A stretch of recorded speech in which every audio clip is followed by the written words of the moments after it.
ouvindo Papo Lendário, o podcast de mitologias do projeto Mitografias. Quer conhecer sobre mitos, lendas, folclore e muito mais? Acesse mitografias.com.br.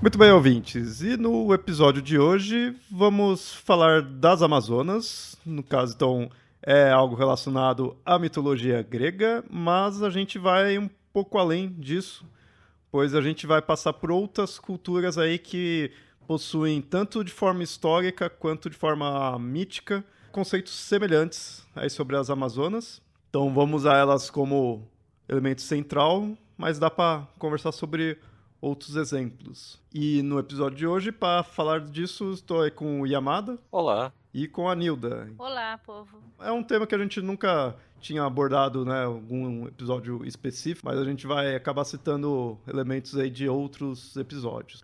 Bom, começando aí das Amazonas, o pessoal conhece muito esse conceito, né, quem elas são, tudo, porque acaba indo um pouco pra mídia, né, algo mais pop.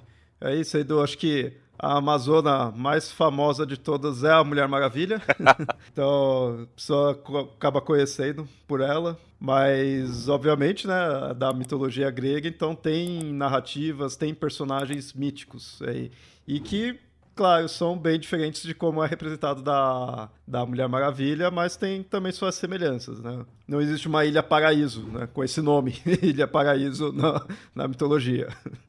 Na mitologia, né, é um reino de guerreiras e aparecem vários mitos gregos, e aí tem-se a hipótese do nome. O nome das Amazonas em si é bem forte, não é por nada que a gente tem um estado com esse nome, porque tem uma certa relação aí que mais pra frente a gente chega nisso.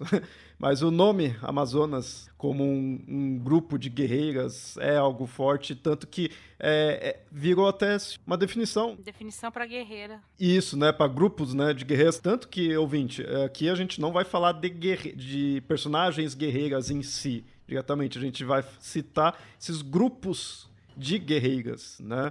Porque guerreira por si só a gente tem inúmeros exemplos históricos e míticos aí que mais pra frente, né, em outros episódios a gente pode citar, mas aqui hoje é sobre esses grupos, né, de guerreiras. Nas competições também. Até hoje, competição olímpica de hipismo, mulheres são amazonas. O nome até Amazonas não se tem muita certeza da origem. Tem duas ideias em geral, que é uma que significa o fato delas cortarem um dos seios para melhorar o manejo do arco e flecha. E aí isso daí, a palavra, né, queria dizer isso, né, sem o seio. E outra tem-se ideia de ter uma tribo iraniana que chamava Ramazan, que aí significaria guerreiros. Mas, assim, a primeira hipótese, dessa do seio, é uma que o seu ouvinte vai ouvir bastante isso. Só que, assim, não se tem nenhuma prova iconográfica. Você não vê nenhuma caracterização das Amazonas com isso. Então não se dá para dizer realmente que é isso. E esse da tribo também, né, não se tem muita certeza. Então ainda não é nada, não é nada certo. Tem essas duas hipóteses. Bem mais fácil inventar o sutiã do que cortar um dos seios, né? Sim. E outra coisa, né, muita coisa que a gente tem hoje sobre os gregos, os vem de traduções ou interpretações erradas de coisas que se encontrou, né? Então, no século XVII, XVIII, XIX, os europeus encontraram, voltaram a estudar mitologia, encontraram textos, começou a se fazer, a arqueologia surgiu, começou a se traduzir textos, e muitas dessas coisas foram traduzidas tendo em mente o pensamento do século XVIII, XIX. Então, corre o risco de alguma dessas interpretações serem traduções erradas. Não é difícil que seja tradução errada da coisa, porque pode ser apenas assim, elas amarravam o seio de uma maneira que, né, que o deixasse ele mais firme para não atrapalhar, e nisso a palavra é confundida com cortar e você traduz com cortar. Tá? Tem muito exemplo disso em tradução, até de inglês para português você tem coisas erradas. Imagina você pegar um texto grego antigo descrevendo uma peça de roupa feminina da época. Podia ser isso. A gente não sabe dizer exatamente o que aconteceu. E junta com isso, com uma época que você está estudando ele, está revitalizando o estudo dos gregos, que é uma época em que a mulher, né, é tida como frágil, como não monta cavalo, não luta, não atira arco e flecha. Aí você tem novos estudos, novas arqueologias, e você vai vendo que a coisa talvez não seja bem aquilo. Como esse exemplo das representações, né? Se você não tem nenhuma representação dizendo faltando seio, de onde tiraram isso? Eu pessoalmente, assim, opinião minha mesmo aí, sem estar baseado em muita coisa aí, eu dou mais crédito para esse da tribo, né? De ter uma tribo que tem algum nome mais parecido. Eu acho mais fácil daí do que a do seio. Do seio eu sempre fiquei meio assim, quando fui pesquisando mais ainda, por causa. Um principal motivo por causa disso, por não ter nenhuma representação nem nada, e assim, não é nem representação artística que veio depois. Citar isso nos mitos, nas narrativas. E não tem nada de... É coisa iconográfica, né? Vaso, nada assim que mostre as Amazonas, nunca tem isso daí. Então eu fico meio assim, né? Acho que alguém falou e foi indo nisso. Agora, a questão de ter uma tribo, a gente vai ver ao longo do episódio que esse conceito de uma tribo de mulheres guerreiras, né? De um grupo guerreiro de mulheres, tem um quê histórico. Não só histórico, como até geopolítico, porque tem coisas até mais recentes aí. Então, principalmente ali na região, tudo era muito mais fácil. O próprio conceito das Amazonas, elas vêm muito disso aí, de ser aquela ideia assim, tem o mito, tem a narrativa, mas tem uma forte possibilidade de ter sido baseado em grupos que existiram historicamente.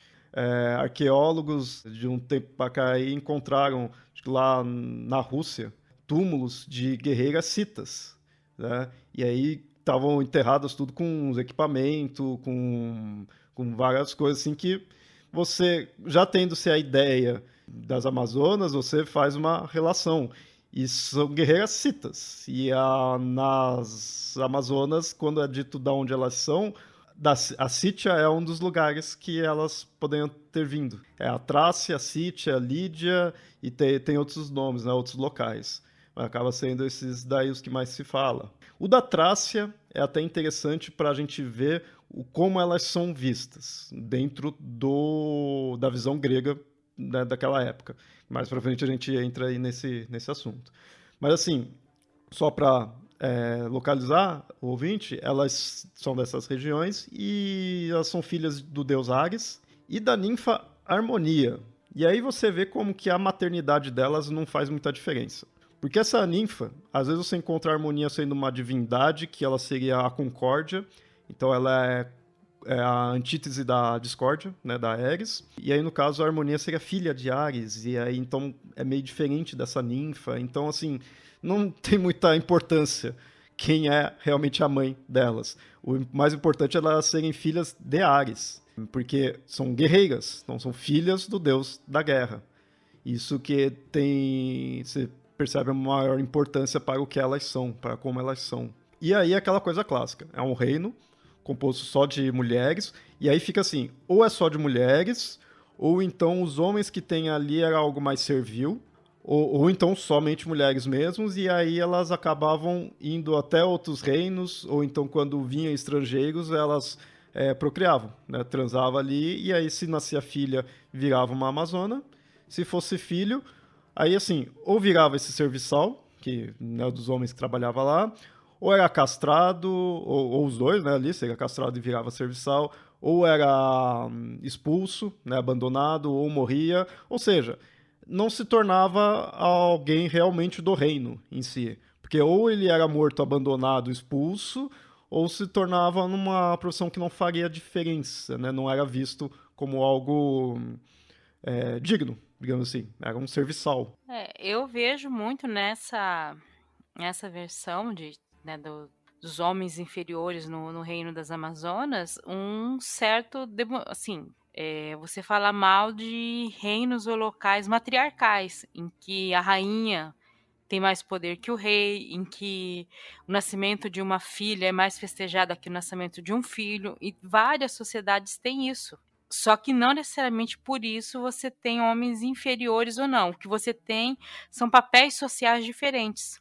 E isso pode ter causado muita estranheza para o grego. Se você tem um papel social entre os gregos, que o guerreiro é o homem, o rei é o homem e tal, e você entra em contato com uma sociedade em que não é assim, você chega, sei lá, você começa a imaginar que é totalmente o contrário, que o homem não tem valor, e que talvez não seja isso, talvez seja apenas valores diferentes, né, papéis sociais diferentes. Né? Eu falo isso, por exemplo, entre os povos ameríndios aqui, né, tanto no Brasil, mas principalmente na América do Norte, você tinha as tribos ancestrais, que eram várias tribos indígenas que já estavam começando a se unificar logo assim que, pouco antes da chegada dos europeus, em que o papel das mulheres nessas tribos era extremamente importante. Quem caçava e guerreava eram os homens, mas elas eram importantes na escolha de quem mandava dentro das aldeias. A palavra final era delas, certo? A palavra dos homens só valia para alguns assuntos, para outros assuntos não valiam. E uma coisa que os europeus estranhavam é que os homens não praticavam agricultura. E quando essas tribos começaram, né, a entrar em contato, foram se convertendo, um problema grande que tinha é que os evangelistas queriam obrigar os homens a ir para a agricultura, e eles diziam que aquilo ia castrar eles, porque a agricultura era coisa de mulher. Né? E então aí você pensa, não, mas espera aí, como é, o que está acontecendo? Né? Mas são só papéis diferentes dentro da sociedade. Não necessariamente o homem é inferior, mas imagino que isso dá um choque para qualquer sociedade, né? E você tem exemplos recentes de 500 anos atrás, 400 anos atrás, desse tipo de choque acontecendo no continente americano, e a única coisa que acontecia era que realmente era papel social diferente. Não é superior ou inferior, o seu papel é esse, o meu é esse aqui, tudo bem. E é interessante ter posto daí, dessa questão de papéis diferentes e esse baque que dá, porque, querendo ou não, a gente vai conhecer as Amazonas. Vamos considerar assim que tinha-se um reino dessa forma ali. Então a mulher ali reinava, ok. Mas a gente vai ver isso com a visão de um grego, o grego médio. assim, né? Então a gente vai estar com um filtro. É o grego médio, cujos textos foram traduzidos pelo europeu renascentista ou europeu moderno médio. E aí a gente vendo isso passando por essas outras visões, a gente pode ter uma deturpação, ou então, no mínimo, uma má imagem, né? Tornando-se as Amazonas com uma má imagem. E aí, quando você analisa a imagem que a gente encontra mítica, já que outras coisas a gente ainda não encontrou, no máximo encontra alguns requisitos de que aqui houve-se uma tribo, né, de guerreiras assim, no máximo daí. Quando a gente tem no mito grego, a gente vê elas como oponentes, como algo selvagem, e lembrando que, né, para os gregos, algo selvagem é facilmente visto como algo ruim, principalmente dependendo da época que você põe, principalmente da onde que vem, se principalmente tipo Atena, né, a cidade de Atenas, coisas assim. Então você pode colocar aquela selvageirinha como algo não desejado. Isso liga com a questão da Trácia, que eu tinha dito anteriormente. A Trácia, ela era um dos poucos locais, né, poucos assim comparado, né, no geral, que tinha uma adoração até que forte com Ares. Vamos lembrar que Ares para os gregos não era muito bem visto, diferente de Marte para os romanos, né? Mas a Trácia era um dos poucos que realmente tinha uma certa adoração boa ali com esse deus. Com isso, os gregos viam os trácios como um povo bárbaro, como algo bem selvagem, violento e não desejado. Por mais até que todos os gregos guerreassem, né? Você ter guerras e ser guerreiro é diferente de você, nessa visão, né? É diferente de você ser alguém que só pensa nisso, que só é um selvagem, sem uma civilização. Então, os traços eram assim. E aí se coloca uma tribo de guerreiras que são filhas de Ares, e em nenhum momento até fora, acho que na Mulher Maravilha, né? Em nenhum momento coloca que elas são necessariamente contrárias a Ares, né? Elas não são oponentes dele em si. Então, elas são filhas dele, são da Trácia, um local que realmente é de seres selvagens, seres, né, violentos e de forma pejorativa. Ou seja, a gente vai ver nos mitos, né, nas narrativas, as Amazonas dessa forma, como violentas e oponentes. E que, assim, muitas vezes, isso mais no final a gente conclui isso daí comparando com outros de outras culturas, mas a gente vai ver elas como elas não deveriam estar com esse papel. Elas não, tipo, elas estão reinando, não deveria reinar, elas estão guerreando, não deveria guerrear, elas deveriam fazer o papel feminino, mas não estão. Então elas estão erradas, então são um oponente, então é um oponente. Isso é uma forma de enxergar. Principalmente por algumas narrativas de quando tem-se o encontro de alguns heróis com alguns personagens, algumas Amazonas, né? E aí a gente vai citar aí alguma delas.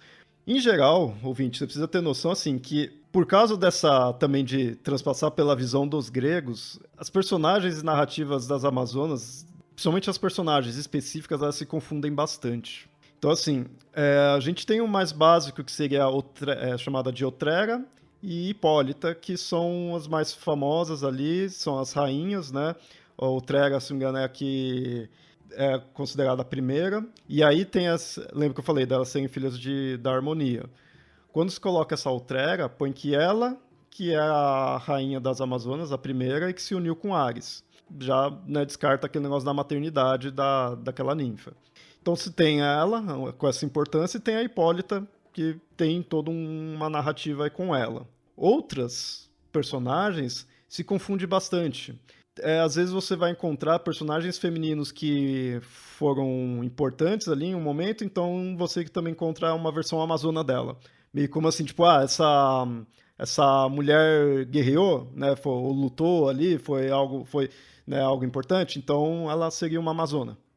Né, entra nessa questão ali. Então se confunde bastante, né? As Amazonas com isso, elas acabam sendo mais uma imagem de algo, mesmo que tenha um quê histórico, porque seria isso, né, a tribo das guerreiras, do que algo realmente ali mais fixado em si, mais complexo, né, mesmo. Acaba se diluindo a imagem delas nisso, enfraquecendo, né, de certa forma. E aí a gente tem da Outrera, a gente tem uma outra chamada Pentesileia. Ela é considerada a irmã, algumas vezes é posta como irmã da Hipólita. A Pentesileia, ela apareceu na Guerra de Troia, né? De vez em quando ela é mencionada. É a mencionada na Guerra de Troia. Mas você vê, fica só tipo mais uma menção ali dela. Então elas são personagens que compõem narrativas, outras narrativas, assim, né? Essa da próxima que eu vou falar, que é a Mirina, também chamada de Esmirna. Segundo um autor, ela declarou guerra, ela era a Amazona, né, e ela declarou guerra aos Atlantes, que habitavam ali o país vizinho da Líbia. E aí tem uma cidade, né, ela construiu uma cidade com o nome dela, que ela tacou os Atlantes, destruiu e construiu a cidade dela com esse nome. E aí mais pra frente delas terem sobrepujado os Atlantes, os Atlantes mesmo restantes, pediram ajuda às Amazonas para que ajudasse eles a lutarem contra as Górgonas. Então, calma aí, ouvinte, que aos poucos você vai entendendo, porque esses nomes estão meio confusos, né? A Mirina, ela foi lá, enfrentou, né? Junto com as Amazonas, enfrentou e venceu. Algumas das Górgonas conseguiram escapar, e aí foram lá, se apoderaram das armas e matou também boa parte das Amazonas, né? Mas mesmo assim perderam, né? Mas a luta se prolongou. Mais pra frente, ela conseguiu conquistar tudo, teve a ajuda dos Atlantes, ou seja, anteriormente ela tinha vencido os Atlantes, mas depois teve o auxílio deles. E aí foi pra... Ouvinte, você vai se confundir mais ainda agora. Aí ela foi pro Egito, onde o Horus estava reinando ali. E aí tiveram-se algumas batalhas e aí depois fez um tratado de paz. E isso ela continuou indo para outras regiões e também guerreando, dominando. Foi para a Arábia, foi para a Síria, né? Foi vários locais que ela foi assim, né? Foi conseguindo dominar mesmo ali. Até que foi morta por um rei chamado Mopsu, né? Um trácio até, que tinha sido expulso de lá e aí acabou matando ela. Ou seja, meio confuso se você for pegar, tipo, as referências que se tem, né? Mas lembrando que isso daí é de um autor específico, né, um autor antigo, né, autor da Biblioteca Histórica, Diodoro Sículo. Ele que conta essa história.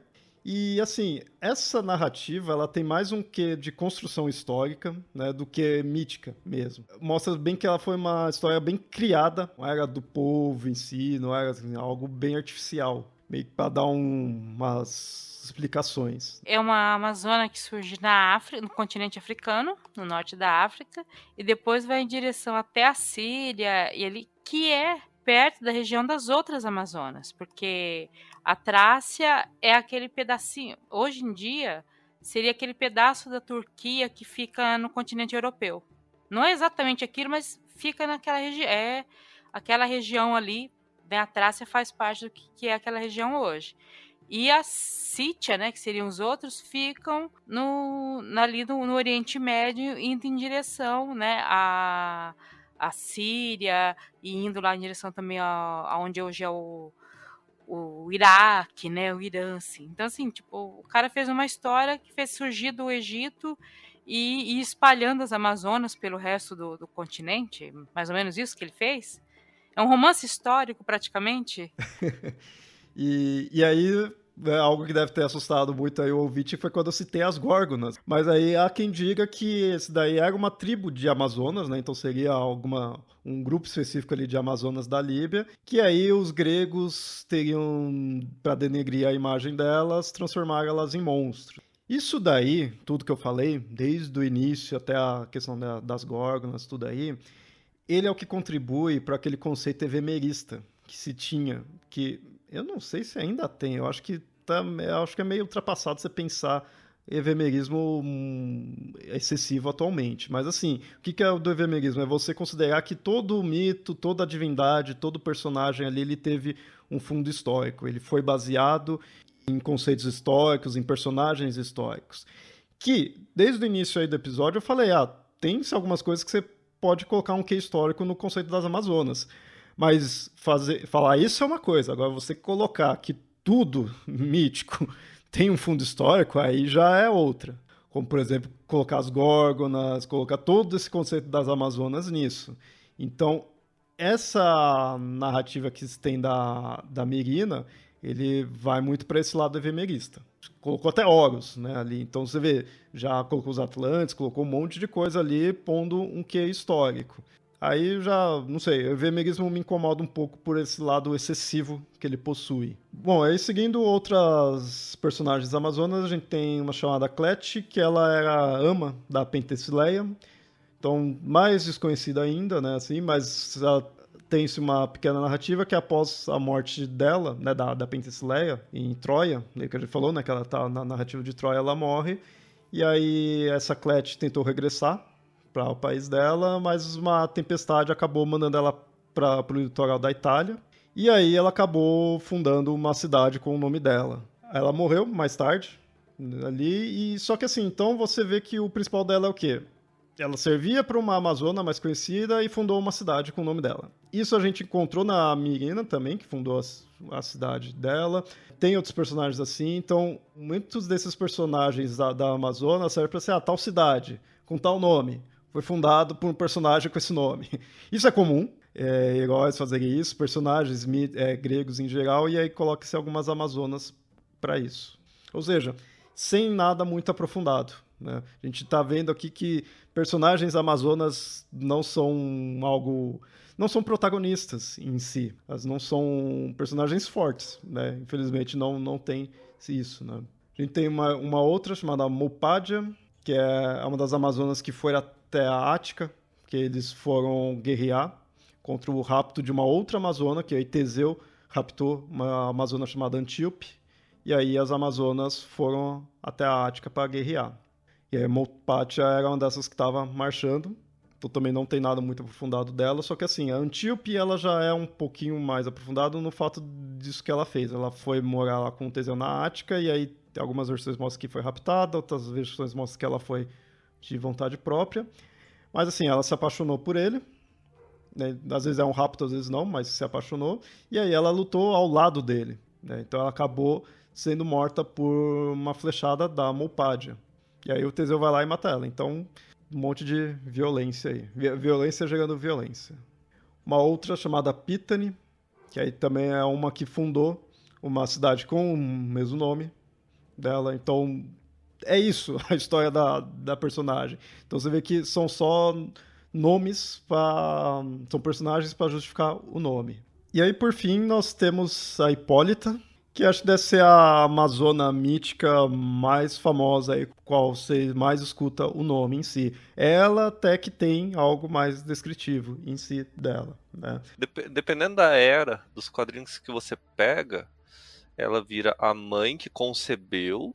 Tem vezes da origem que ela é filha de Ares, tem vezes que ela é filha de Zeus, tem vezes que ela é filha de Hades, tem vezes... De Hades? Aham, já teve uma versão que ela foi apresentada como filha de Hades.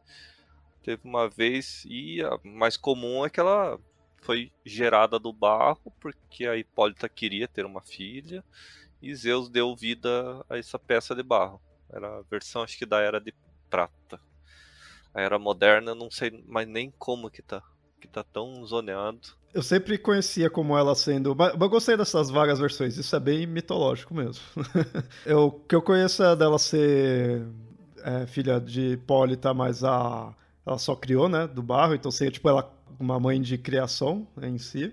E aí quando teve a mudança pros Novos 52, a única mudança que eu conheço, que aí mostrou que na verdade a Mulher Maravilha sempre achou que era isso, mas aí descobriu que ela era filha de Zeus. Aquela coisa clássica, né, de Zeus ter filhos aí com as mortais, e aí, então a Diana era uma semideusa, né? Eu gostei dessa versão, né? Tinha uma história até dos quadrinhos que ela podia ser até filha de Hércules, que surgiu por causa do estupro.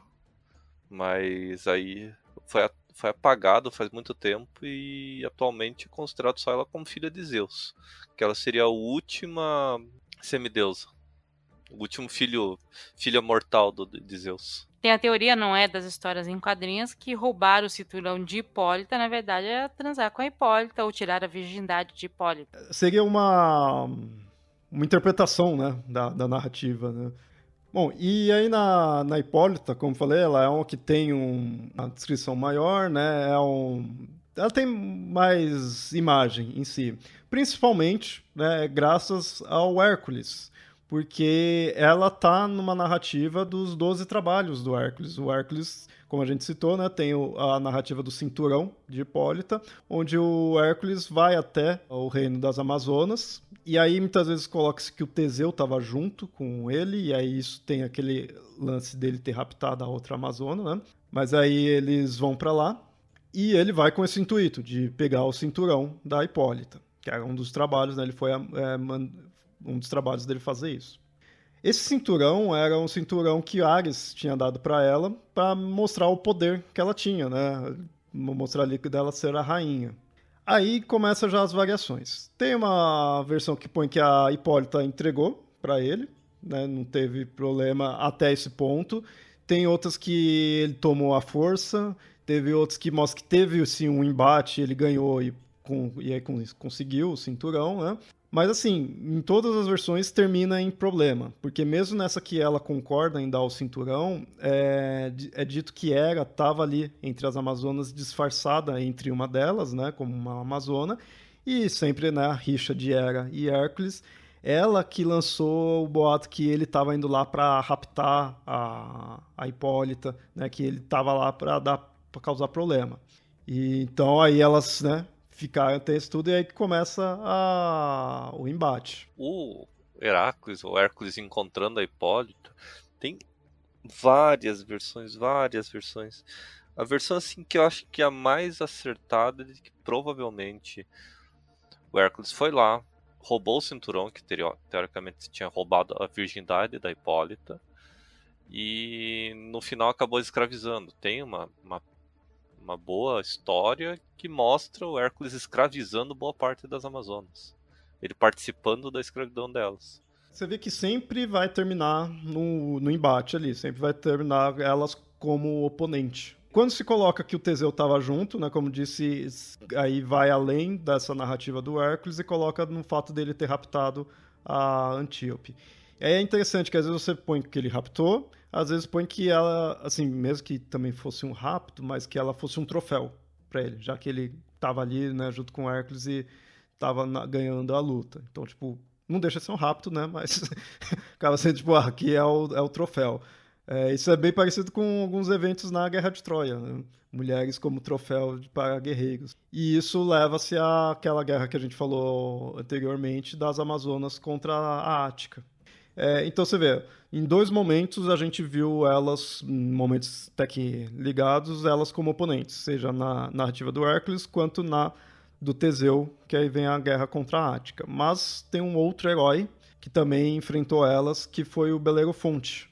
O Belerofonte, depois de derrotar a Quimera, ele recebeu do rei outras missões e uma delas foi combater as Amazonas.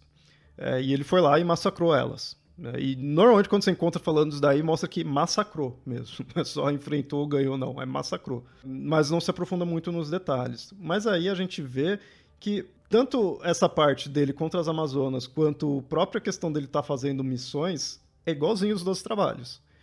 Ou sei lá, os 3 trabalhos do Belerofonte, porque acho que são 3 missões que ele faz, né? Vai lá, enfrenta o monstro, vai lá, enfrenta não sei o quê, vai lá, enfrenta as Amazonas, a mando de um rei que queria ferrar ele. É o padrão do herói. Então não é nada específico, original. Segue nessa ideia. Então, assim, é um herói querendo mostrar o valor dele e, né, mesmo que seja a mando de um rei que quer ferrar ele, e vai lá e enfrenta as Amazonas. Ou seja, em outras narrativas, em outras missões, eles enfrentaram monstros. Óbvio, você põe um monstro ali, é uma criatura destruindo tudo, né, cuspindo fogo ali, é um vilão, é algo ruim, é algo destrutivo, algo que não deveria existir. E aí na missão seguinte você coloca as Amazonas, um povo guerreiro. Então você vê, você tá, na visão do herói, você tá equiparando as Amazonas com esses monstros. Porque eu falei, elas são oponentes. As Amazonas só são vistas dessa forma, como oponentes. O mito delas, a imagem das Amazonas, ela se prende a isso. Por isso que não dá pra gente querer se aprofundar tanto. Você pode ter se aprofundar na questão assim do como é essa visão delas, coisas assim, mas você não vai encontrar narrativas diversas ali, né, das personagens em si. Elas se prendem a isso. É mais uma forma de você ver como que os gregos tinham certos ideais, né? Do que é correto, do que deveria ser, não deveria. Né? Eu sempre acho interessante como um povo de uma região tão pequena quanto a Grécia, que não foram reinos tão grandes, conseguiram influenciar tanto a humanidade até hoje, criando conceitos como esses.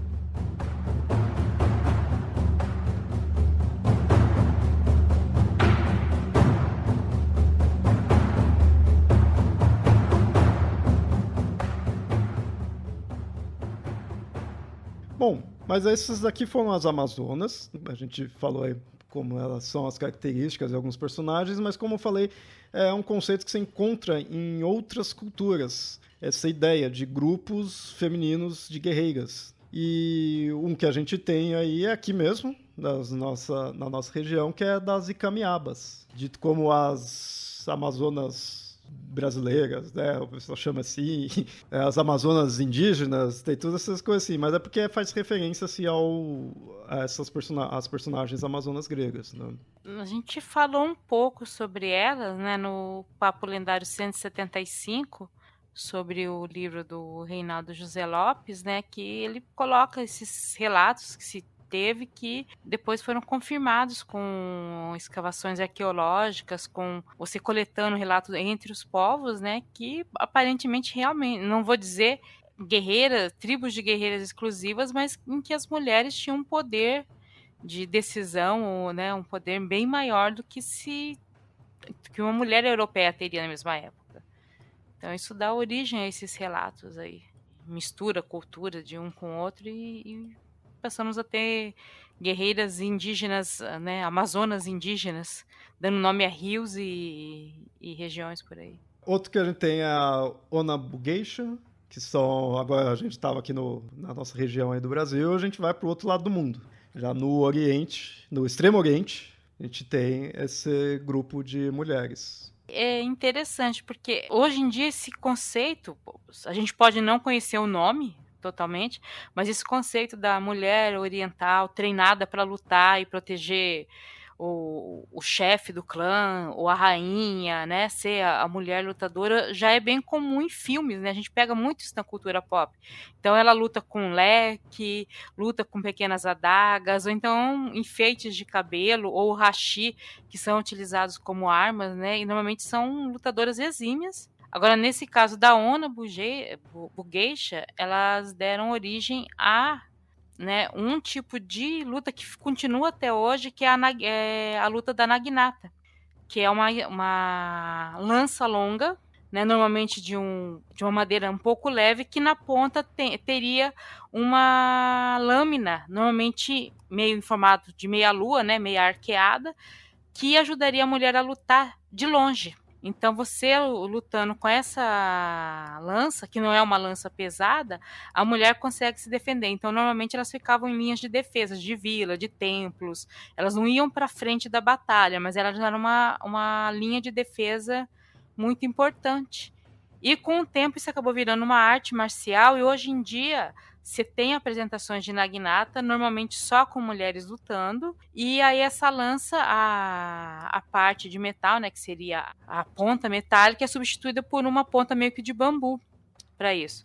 Eu sei isso porque eu tentei treinar por 6 meses, como o dojo de treinamento era bem afastado nos horários que atrapalhavam, eu tive que parar as lutas, né? Mas é muito interessante, porque eu tinha uma Naginata que ficava no dojo, mas em casa eu treinava com um cabo de vassoura, algumas posições. Não era do mesmo comprimento, mas eu conseguia treinar. E eu vi que eu conseguia me defender com um cabo de vassoura, sem precisar chegar perto das pessoas. Então, assim, eu percebi o quanto essa forma de luta era importante para a defesa feminina, né? E muito eficiente, porque se você atinge a cabeça da pessoa com aquilo, mesmo sem ter a lâmina, a pessoa pelo menos desmaia. Se você atingir os pontos que são te ensinados, sabe? Você faz a pessoa desmaiar tranquilo. Muita gente pensa que é a cabeça, não sei o que mais. Não, tem pontos no...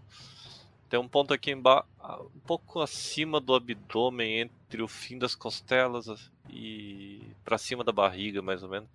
É um ponto que, se você acerta, você não precisa enfiar uma lâmina ali. Você acerta com a ponta de um cabo de vassoura ali, você faz a pessoa desmaiar. A pessoa desmaia de dor ou fica completamente imobilizada por 15, 20 segundos. Ah, é pouco tempo? É, mas pra você escapar de uma agressão, escapar de alguém que queira te atacar, já é 15, 20 segundos é tempo suficiente. E se é, por exemplo, invasão a uma vila, invasão a um castelo, essa linha de frente, fazer a pessoa ir lá, fazer os guerreiros, sei lá, desmaiarem por alguns minutos, pode ser a diferença entre chegar ou não socorro, né? Então elas eram uma linha de defesa, não vou dizer a última, mas era uma linha de defesa que se tinha.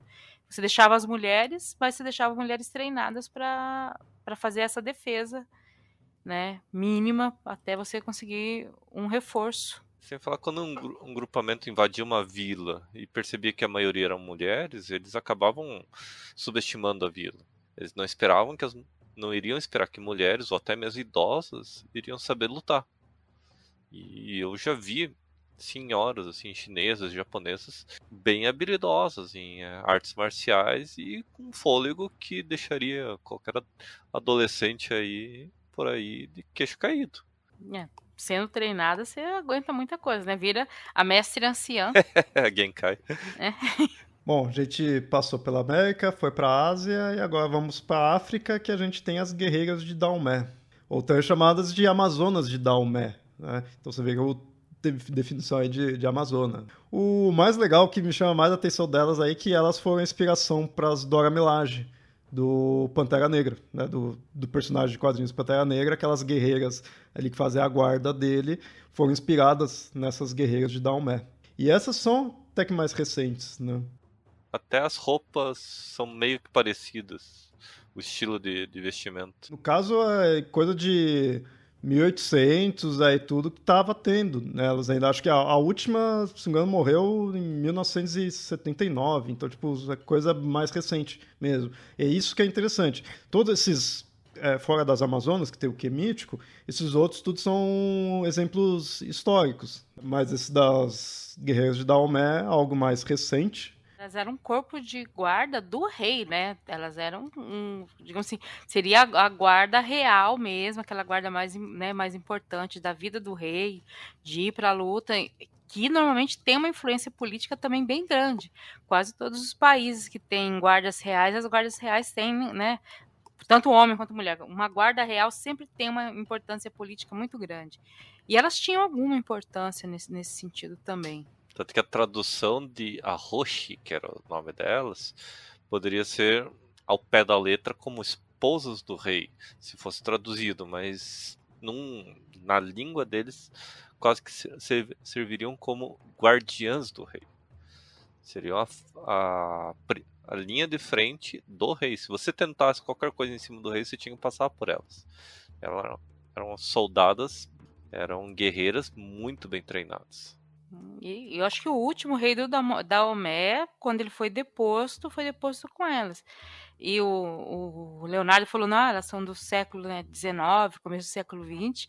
Só lembrando, o continente africano só foi conquistado pelos europeus a partir de metade do século XIX, a partir de 1850 em diante. Antes disso, não se havia conquistado. Se havia pontos no litoral que se tinha grande influência europeia ou pontos que você tinha, né, cidades europeias. O interior do continente africano era totalmente africano até essa época. A grande destruição que aconteceu no continente africano foi mais no século XX do que em qualquer outra época. Ao contrário, por exemplo, aqui do continente americano. Porque, assim, não dava para vencer os africanos com doença, como aconteceu no continente americano.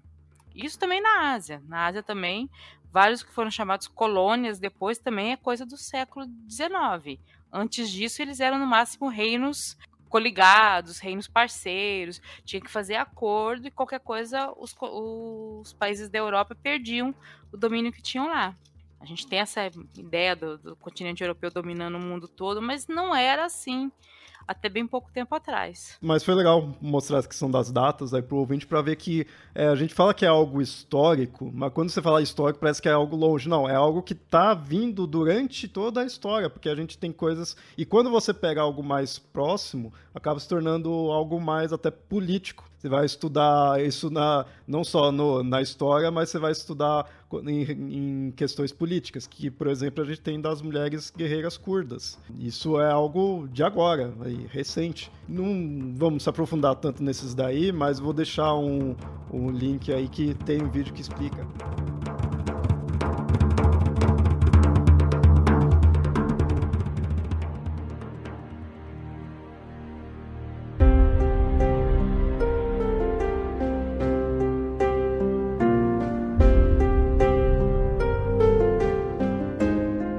Olá, ouvinte! Se você é novo por aqui, saiba que pode nos ajudar apoiando financeiramente pelo Padrim, em padrim.com.br/mitografias ou pelo Catarse, em catarse.me/mitografias. E aproveito aqui para agradecer demais a quem já nos apoia. É graças a vocês que continuamos a produzir conteúdo com um papo lendário sempre na data. E agora, voltemos ao episódio.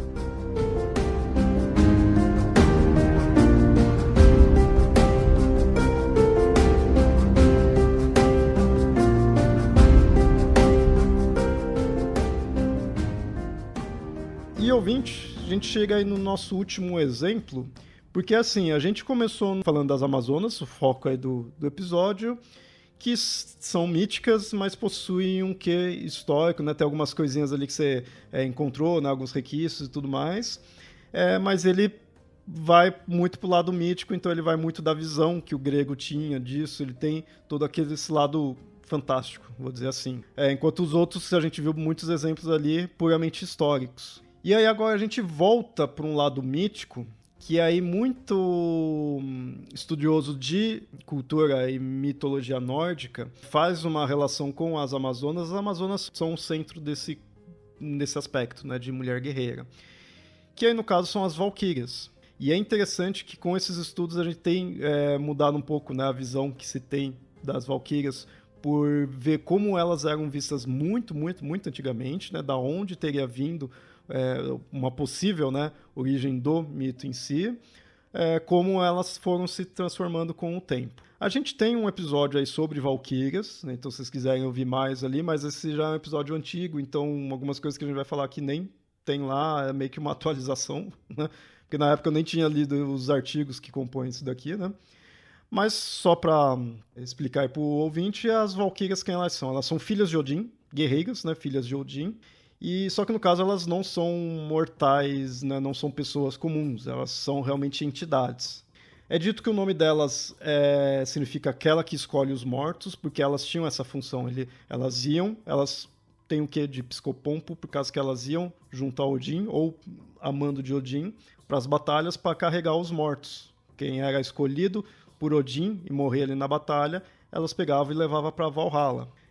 Nisso a gente tem uma imagem de uma mulher que é capaz de mudar o rumo de uma batalha. Essa imagem da mulher mudando o rumo da batalha, ela encontra-se em outras culturas europeias, como por exemplo a Morrigan, que é uma deusa celta, mais especificamente irlandesa, que ela era relacionada à guerra, à morte, e então ela conduzia, né? Ali ela ia alterando a batalha em si. Então as valquírias teriam que dessa deusa, né? E é uma deusa bem forte para os irlandeses. E aí a gente tem as valquírias, por alto elas são assim, são guerreiras, mas elas têm 4 aspectos.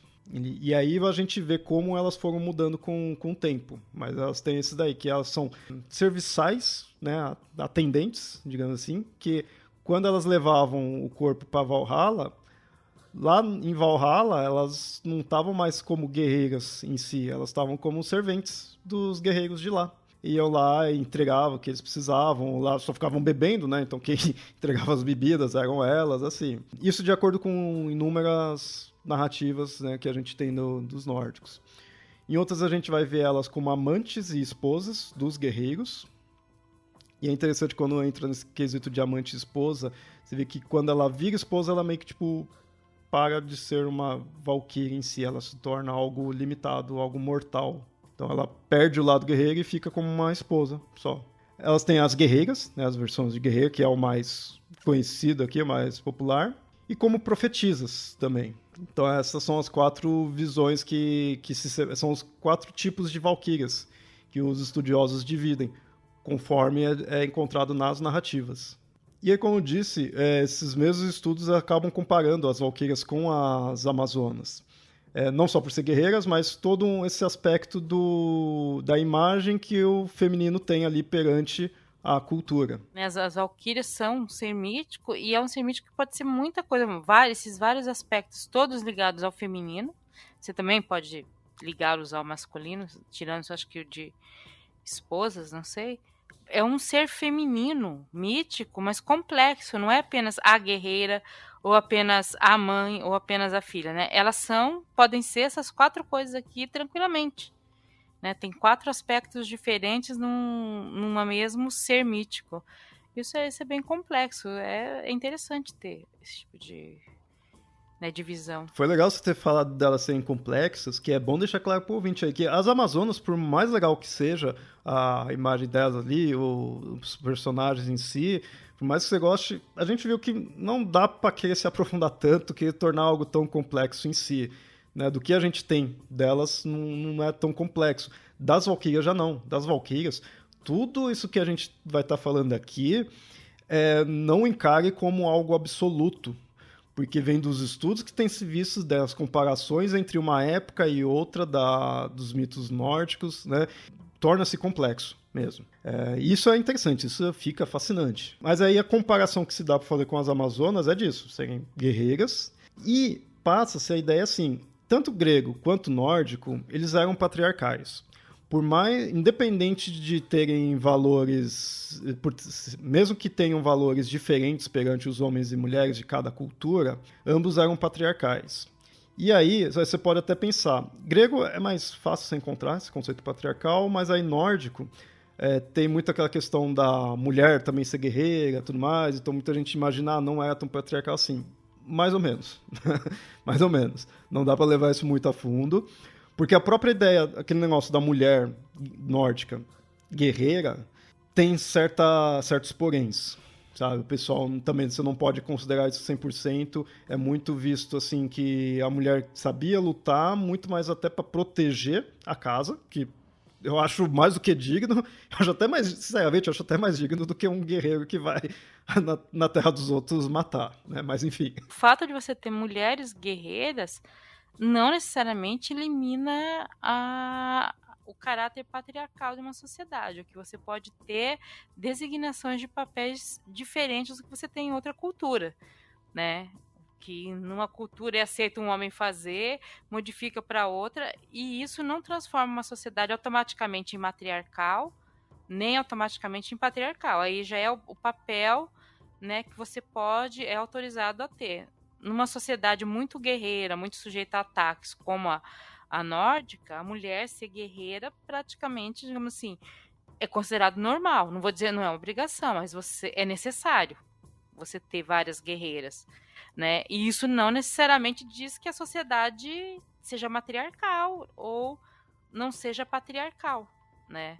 Porque aí, para você patriarcal, você tem que ver a questão de herança, questão de reinados, outras coisas que ajudam a definir isso. Tanto que esses povos antigos, é até interessante você fazer uma reflexão que o homem, ele tinha uma função só. Ele escolhia a função dele na vida e ficava até o fim da vida. Ah, ele vai ser guerreiro? Ele vai ser um guerreiro. A chance dele ser um general, há uma chance dele virar um general em alguma batalha, mas ele fica na arte da guerra. Ah, ele quer ser um escrivão? Ele vai ser um escrivão. Ele quer ser um ferreiro? Ele vai ser um ferreiro a vida inteira.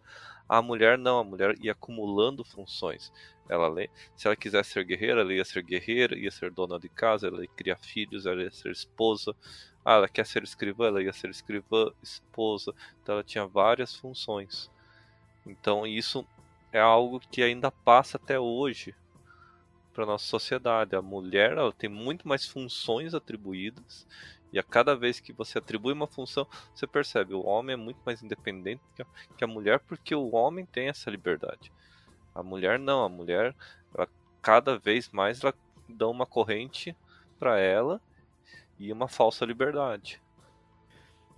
Foi interessante até você falar nessa questão de falsa liberdade, porque assim, o que a gente vai ver referente ao aspecto patriarcal ali dos nórdicos, entre inúmeras outras coisas, mas voltado aí para as valquírias, né, somente, que assim, os nórdicos, por dar muito valor ao guerreiro, essa imagem estava muito ligada também à realeza, não é por nada que tinha trocentos deuses guerreiros, né, deuses da guerra, e o deus da realeza, da aristocracia dos nórdicos era um guerreiro, que é o Odin. E aí a gente vê o guerreiro em si liderando, ele teria que ser ele seria essa imagem masculina, né? Mas aí você pega, tipo, as valquírias, mas elas também, né, eram guerreiras ali tudo, então estariam quebrando a ideia ou não. Aí você pega algumas imagens dela, alguns símbolos que elas têm, que aí você percebe onde que elas realmente se encontram. Primeiro, elas eram guerreiras, mas elas estavam amando do Odin. Elas só iam lá e faziam o que o Odin, mesmo naquela imagem guerreira classicona, ali tirando a questão da esposa, das serventes, tudo, quando estava como guerreira, elas trabalhavam para Odin. E elas só capturavam, né, só levavam o guerreiro que ele determinava. Tanto que, quando elas quebravam isso daí, quando quebrou, né, que tem uma narrativa referente a isso, elas são punidas. Quando elas escolheram quem ela levar ou não pro Valhalla, aí ela é punida, que foi o caso da Brunhilda. Da Brunhilda mostra isso, mostra ela quebrando o papel dela. Então, assim, ela pode lutar, mas ela não pode necessariamente decidir. Isso é interessante que, inicialmente, quando a gente começou das Valquírias, a gente falou, elas definem o rumo da guerra. Mas elas definem o rumo da guerra amando de Odin. Agora, quando ela define o rumo da guerra perante ela mesma, aí ela tá quebrando o papel dela. Aí ela é punida. E aí é punida, perde-se as armas, tudo, né? Aí ela até acaba tendo que se casar, vira uma esposa. E lembra que eu falei, né? Quando vira esposa, perde-se o lado mais superior em si, e ela fica como uma mortal. Então a gente tem isso daí. Outra imagem que se coloca ali, e aí tem muitos estudiosos mostrando se tem ou não tem isso, que é assim, um símbolo masculino e voltado à guerra é a espada. A lança já não é considerado isso. Isso com estudos da cultura nórdica, né? A lança já não era necessariamente masculina. E era a arma que você mais encontra das valquírias. Então elas estão ali guerreando, mas elas não estão com a espada. A espada é algo real, né? É algo da realeza. Então a gente tem muito disso daí. Elas servem ao rei. Elas servem ao guerreiro mesmo, ao guerreiro maior, né? Que aí no caso é o Odin. E assim, as Amazonas, a gente tem isso delas serem mulheres que são guerreiras, são selvagens e com isso são oponentes. As valquírias, elas são guerreiras ali, mas elas não se tornam necessariamente oponentes, mas quando elas já ultrapassam demais a linha, né, fazendo algo que não era previsto que elas fizessem, aí elas são punidas. Então elas estão pegando o papel que não deveria ser dela, né? Não das Valkyries em si, mas a Brunhilda. Ela tá pegando um papel que não é dela, aí ela é punida. Mas isso, principalmente da Brunhilda, quanto delas também terem guerreiras, então já tá mais próximo do masculino ali, do Odin, mostra que elas são um ser que transcende. Aí a gente volta para a complexidade da Valkyria. Ela é alguém que transcende. Ela é um ser feminino que está indo para um lado mais masculino. Isso porque, né, aquela cultura em si permite. Ela ser uma entidade que transcende também está ligado com o próprio lado psicopompo delas. Elas transcendem não só a imagem de masculino e feminino, quanto os mundos em si. Porque elas estavam aqui na Terra como estava no pós-vida, né, em Valhalla. Então elas são um personagem, né, que caminha entre os reinos, digamos assim, e por isso que você sempre vê praticamente uma valquíria num cavalo. E o cavalo também é um símbolo de psicopompo e também é um símbolo que transcende, porque ele carrega, né, a pessoa. Então, todos esses elementos que tem na valquíria vai explicando onde ela se encontra perante visão nórdica, né? Quando você conhece as Valquírias inicialmente, normalmente através da ópera dos Nibelungos, a história ou quadrinhos que conta isso, você não imagina ela como psicopompo no primeiro momento, né? Como essa figura que está levando os mortos, porque é uma história que isso é um detalhe do começo da história, né? E a maior parte das pessoas conhece através disso, ou através de um desenho do Pernalonga. Mas quando a gente começa a estudar, você vê que tem esse outro significado. Você até acaba ficando assim, meio que chocado, assim, né? Tipo, ela é outra coisa? Ela é outra coisa. Também é outra coisa, né? Ela é muito mais ligada à morte que qualquer outra coisa. Eu vou deixar no post aí links dos 2 principais artigos que se aprofunda aí das Valquírias, e até um desses vai até além e compara até com as gigantas. Isso é bem interessante, eu acabei não pondo aqui, mas assim, as gigantas, por sua vez, gigantas nórdicas, né, por sua vez, já são oponentes, porque gigantes são oponentes. Aí que é a diferença, enquanto as Valquírias têm essa questão mais de adoração, de respeito em si, né, tipo, quem não gosta ali das Valquírias, que guerreiro não gostaria, né, de ser levado ali pelas Valquírias. A giganta já não, a giganta já é sempre posto como oponente das divindades. E aí, das gigantas já está mais voltado também para elas serem a natureza, porque o embate dos nórdicos, ali, dos ases, com os gigantes, muito disso daí. Seria o homem, o ser humano, seria o ser humano dominando a natureza.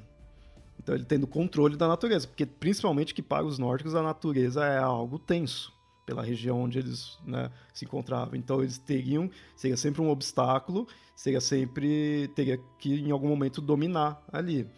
As gigantas você já vê mais um quê de Amazona, nesse sentido de ser sempre um oponente. E algo que. E as gigantes, se não me engano, agora eu não vou ter certeza, precisaria ver no artigo, mas se não me engano, as gigantas coloca elas usando armas que elas não deveriam ter, sabe? Acho que até coloca espada, coisa assim, mas são armas que não deveria ter. E enquanto que das Valquírias elas estão do jeito certo, do jeito que deveria ser perante a cultura ali, né? Seria isso, elas estão com a lança, tudo tá fazendo o papel delas. As gigantas já não, a giganta já tá quebrando mais ainda. por isso que elas são oponentes, por isso que são derrotadas. As Valquírias, como eu falei, elas não são como as Amazonas por serem oponentes. Tanto que elas, digamos, são do lado do bem, digamos assim. Mas, agora você para e pensa. Um ser feminino, mítico, guerreira, que é bem vista pelos homens, pelos mortais e pelos homens mortais, né? Cuja narrativa mostra a relação de pai e filha. E pai e filha sendo pai um deus regente. Eu posso estar falando tanto da Valquíria, das Valquírias, né, qualquer uma, quanto da Atena, né, da deusa Atena. E aí a gente compara... Eu não vi nenhuma, isso eu achei interessante, mas eu não vi pouquíssimas comparações com as Valquírias com a deusa Atena. Mas elas, por elas não serem oponentes, elas estão mais no estilo da deusa Atena. Ela não é algo ruim, pelo contrário, é algo bom, é algo desejado, é algo superior ao homem mortal, que vai, né, levar ele até... Vai fazer ele evoluir, vai dar um empurrão ali. A deusa Atena, o empurrão é deixar itens, né, mágicos, alguma coisa assim pro herói. As Valquírias, o empurrão é levar pra Valhalla. As Valquírias, a gente tem o episódio que a Brunhilda desobedece o pai, e aí é punida. Atena, a gente não... Cabeça agora, não tem nenhum episódio dela desobedecendo Zeus. Mas pelo contrário, a gente tem um episódio onde ela jura virgindade na frente de Zeus. Então, um foi punido, um quebrou e foi punido, o outro tá aceitando o mando, né, do deus pai. E os dois deus pais regentes, né, são os líderes mesmo. Então a gente tem essa semelhança de ambas imagens. Bom, e aí a gente faz toda essa comparação mítico-histórica. E, assim, em nenhum momento é para dizer que a visão que se tem tá errada, porque, na verdade, como falei, das Valquírias é extremamente complexo, das Amazonas tem um viés da cultura ali, das Amazonas, das Valquírias também teria, né? Mas mais a questão da complexidade. Que, assim, a gente tem que entender como que elas são vistas ali naquela cultura. Eu, pessoalmente, não vejo problema delas serem algo bem visto agora, no sentido de um personagem forte. Não vejo problema nisso. Isso, mais ou menos, por exemplo, no episódio de Lilith, que a gente fez. Lilith é uma personagem que é tratada com um feminino forte. E, ok, atualmente, você pega os deuses, você usa como quiser, como for melhor pra você, sabe? As divindades estão aí pra isso, para serem reutilizadas. Só tem que ter noção, que eu acho que isso é muito importante, só tem que ter noção como elas eram, como qualquer personagem mítico era representado, era visto dentro daquela cultura. Pra gente não achar que como a gente vê eles hoje, a gente era vistos anteriormente. Isso seria um anacronismo. Então, como eu citei Lilith originalmente era um ser ruim. Antes mesmo da questão bíblica, sabe? Antes mesmo, entre os mesopotâmicos mesmo. Era um ser ruim, perigoso. Mas você quer usar agora, ok. Não vai achar ruim. Os deuses não vão te processar. A deusa Atena também tem o limite ali de como é a imagem dela, sabe? Ela tá sempre ali ajudando um herói, sempre ajudando um protagonista. Ela não é protagonista. As Valquírias, quando foi fazer algo por si só, foi punida.